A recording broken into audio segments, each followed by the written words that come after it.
নমস্কার প্রিয় বিয়ার, আপনারা দেখছেন খবর তরঙ্গ। অবশেষে নরেন্দ্র মোদীর শপথ গ্রহণের মহেন্দ্রক্ষণ এলো এবং শপথ নিলেন প্রধানমন্ত্রী হিসেবে তৃতীয়বারের জন্য। কেউ আটকাতে পারল না। বিরোধী রাজনৈতিক নেতাদের বড় বড় মুখ, বিশেষ করে রাহুল গান্ধী, অরবিন্দ কেজরিওয়াল, মমতা ব্যানার্জি, তেজস্বী যাদব, অখিলেশ যাদব, উদ্ধব ঠাকরে, শরদ পাওয়ার, বড় বড় নাম, এক একজন বিরোধী নেতা রীতিমতো বলা যায় প্রধানমন্ত্রী নরেন্দ্র মোদীর বিরুদ্ধে এক একটা মুখ। কিন্তু সবগুলো মুখ মিলেও সেই প্রধানমন্ত্রীর পদ থেকে মোদীকে সরাতে পারলেন না। এটাই রাজনীতির প্রেক্ষাপট। আজকের দিনে দাঁড়িয়ে প্রধানমন্ত্রী শপথ নিলেন নরেন্দ্র মোদী প্রধানমন্ত্রী হিসেবে। এই রায় কি বার্তা দিচ্ছে জনতার কথা? বিয়ার, ভিডিওটি ভালো লাগলে সাবস্ক্রাইব করবেন। সাবস্ক্রাইব করলে আপনার কোনো ক্ষতি হবে না, কিন্তু আমি ভিডিও করতে উৎসাহ পাব। এখন জনতার যে রায় দিয়েছে তাতে আমরা এটাই বলবো যে জনতা প্রধানমন্ত্রীকে আবার প্রধানমন্ত্রী হিসেবে বেছে নিয়েছেন। বিরোধীরা যদিও বলছেন বিরোধিতা করে যে জনতার রায় দেয়নি প্রধানমন্ত্রীকে, যেহেতু প্রধানমন্ত্রী মোদি মুখ করে জনতার দরবারে গিয়েছিলেন এবং তাকে সেই সংখ্যাগরিষ্ঠতার আসন দেয়নি, কিন্তু তাকে প্রধানমন্ত্রী হিসেবে যে ভোট দিয়েছেন, সংখ্যাগরিষ্ঠতা দিয়েছে দেশের জনতা, যার কারণে তিনি প্রধানমন্ত্রী হিসেবে শপথ নিতে পেরেছেন। সেটাই কিন্তু বাস্তব। সংখ্যাটাই আসল, দলটা আসল নয়। যেহেতু ভারতে জোট সরকার আসার পর থেকে জোটের গুরুত্বটাই বেশি এবং গত দুইবার সংখ্যাগরিষ্ঠতা পেলেও মোদি জোট নিরপেক্ষ ধর্মটা রেখেছেন। তাই বিরোধী দলের নেতাদের সেই বিরোধিতা মন্তব্য গ্রহণযোগ্যতা নয় বলেই বলা যায়। কেননা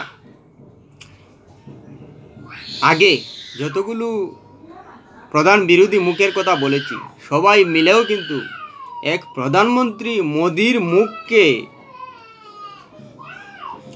দেখে যতগুলো আসন দেশের মানুষ দিয়েছেন, ততগুলো আসন কিন্তু তারা পাননি। অর্থাৎ জনতা রায় দিয়েছেন যে মোদি 240 আসন পেয়েছেন, আর অন্যদিকে বিরোধী দলের নেতারা বিরোধী হিসেবেই থাকবেন। তাই তাদের কাউকে সম্মিলিতভাবেও মোদি যতটুকু আসন পেয়েছেন সেই আসনটুকু দেয়নি। তাই হারের জ্বালা হোক বা ক্ষমতায় না আসার একটা দ্বন্দ্ব থাকুক, তবুও এটা তাদের মেনেই নিতে হবে যে তারা সর্বসম্মিলিতভাবে যতটুকু আসন পেয়েছেন তার থেকে একা মোদি বেশি পেয়েছেন। এমনকি তামিলনাড়ুতে যে বিজেপি দাঁত ফুটাতে পারেনি, অথচ বিরোধী দলের মুখ রয়েছেন এমকে স্টালিন।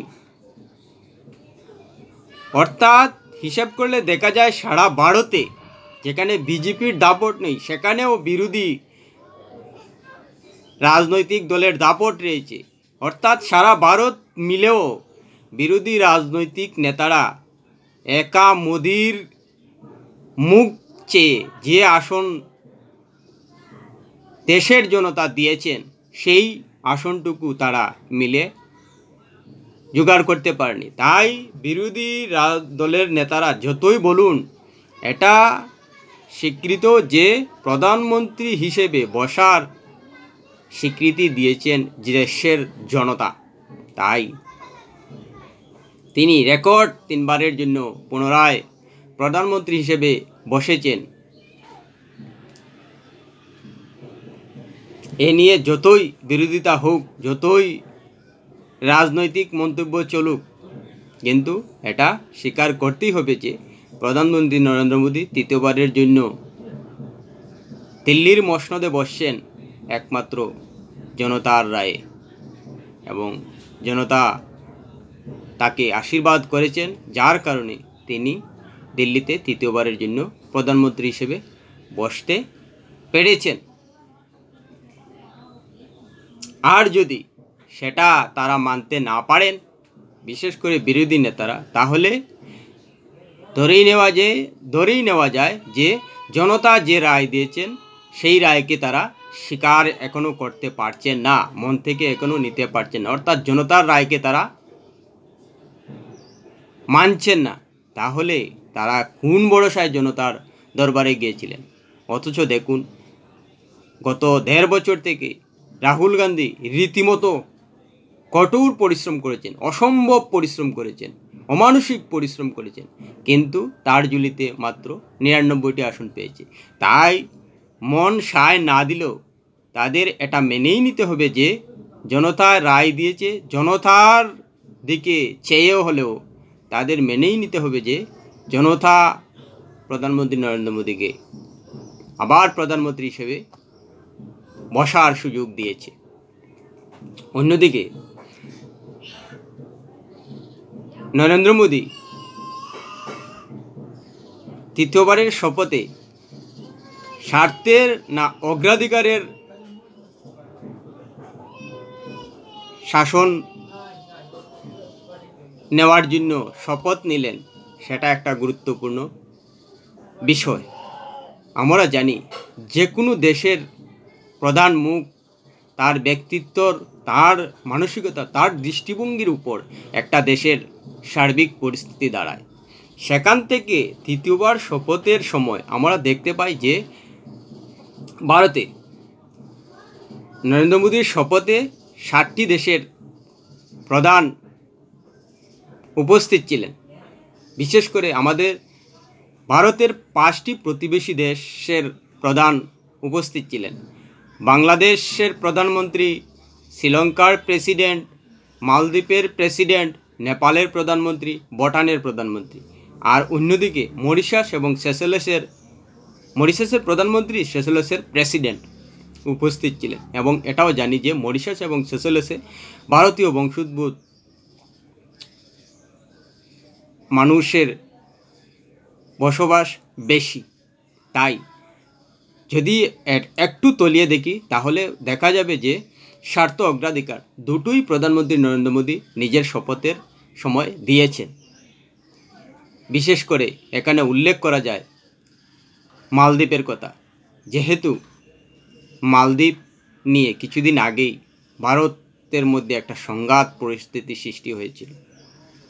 তাই এখানে স্বার্থর সঙ্গে অগ্রাধিকারটাকেও তিনি দিয়েছেন।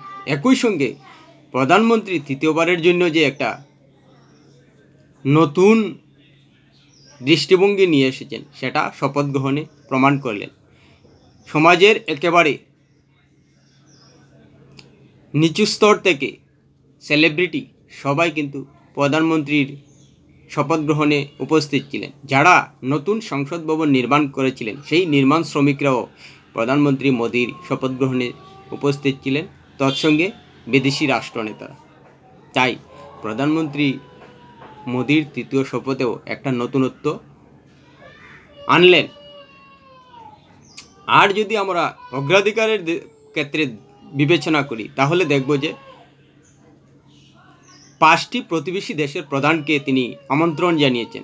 এটা কিন্তু অগ্রাধিকার, কারণ সে পরিবার বলুন বা পাড়া বলুন বা কোনো দেশ বলুন, প্রথমে কিন্তু প্রতিবেশী একটা কথা আমাদের জীবনে প্রচলিত যে কোনো আত্মীয় থেকে প্রতিবেশী কিন্তু ঘনিষ্ঠ।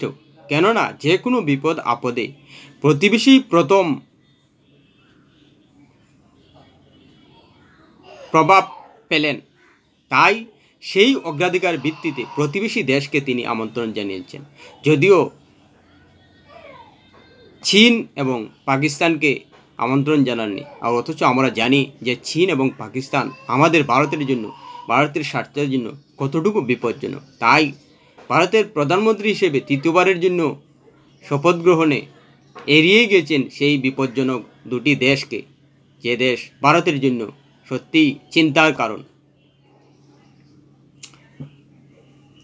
প্রতিবেশী কেন স্বার্থের জন্য দরকার, সেটাও কিন্তু একটা গুরুত্বপূর্ণ দিক। দেখুন, ভারতের কথা দিয়ে শুরু করি। ভারতের প্রধানমন্ত্রী হিসেবে নরেন্দ্র মোদী জিতছেন, সেটা পাকিস্তানের মানুষ মেনে নিতে পারছেন না। এমনকি পাকিস্তানের রাজনৈতিক নেতারাও যাতে নরেন্দ্র মোদী পুনরায় নির্বাচিত না হন সে নিয়ে প্রার্থনা করছিলেন। সত্যি এটা কিন্তু ভারত থেকে বোঝা সম্ভব নয়। যদি ভারতের তরফ থেকে উদাহরণ দিই তাহলে অবশ্যই কিছুটা বোঝা যাবে যে প্রতিবেশী স্বার্থের এবং কেন। মালদ্বীপ, বাংলাদেশ, নেপালের কথা উল্লেখ করতে পারি। বাংলাদেশে কোন প্রধানমন্ত্রী জিতবেন নির্বাচনে, সেটা ভারতীয় হিসেবে কাকে আমরা আশা করি? শেখ হাসিনা না বিএনপির কোনো নেতা, বা যা বিএনপির যে প্রধান বেগম খালেদা জিয়া, কাকে আমরা চাই? নিশ্চিত শেখ হাসিনা। কেননা তিনি ভারতের প্রতিবেশী হিসেবে, বন্ধু রাষ্ট্র হিসাবে বাংলাদেশের প্রধান হিসেবে অবশ্যই ভারতের প্রতি একটা আত্মিক টান রয়েছে। অন্যদিকে নেপালের প্রধানমন্ত্রী হিসেবেও কমিউনিস্ট পার্টির যে প্রধান রয়েছে তাকে কিন্তু ভারত চান না। আবার যদি আমরা মালদ্বীপের দিকে তাকাই তাহলে দেখব যে মুজিব সরকারকে আমন্ত্রণ জানালেও ভারত কিন্তু মুজিবকে কোনো অবস্থায় মালদ্বীপের প্রধান হিসাবে মন থেকে চায় না, চায় মালদ্বীপ ডেমোক্রেটিক পার্টির প্রধানকে। কেননা তিনি ছিলেন ভারত প্রীতিবাসন, ভারতের প্রতি তার একটা আলাদা ভারত প্রীতি তার ছিল। কিন্তু মুজিব চীনপন্থী, স্বাভাবিকভাবেই ভারতের সঙ্গে দ্বন্দ্বটা মুজিব আসার সঙ্গে সঙ্গেই প্রকাশ্যে এসেছে।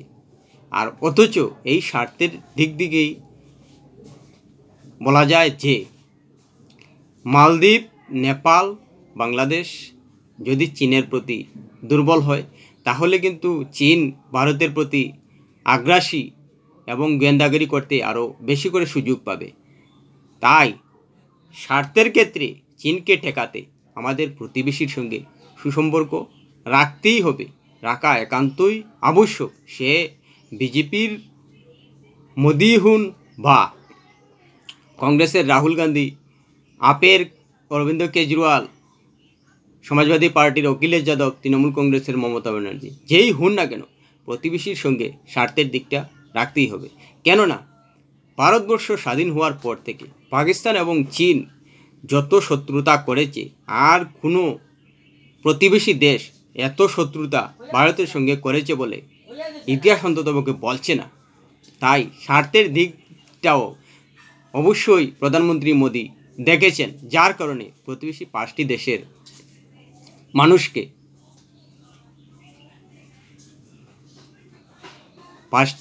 প্রতিবেশী পাঁচটি দেশের প্রধানমন্ত্রীকে তিনি আমন্ত্রণ জানিয়েছেন। অন্যদিকে যেহেতু মরিশাস এবং সেশেলসে ভারতীয় বংশোদ্ভূত মানুষ বেশি, তাই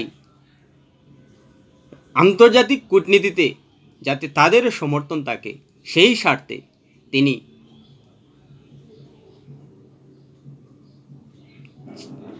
সেশেলস এবং মরিশাসের রাষ্ট্রপ্রধানকেও আমন্ত্রণ জানালেন। ভিডিওটি ভালো লাগলে লাইক, শেয়ার, কমেন্ট করবেন।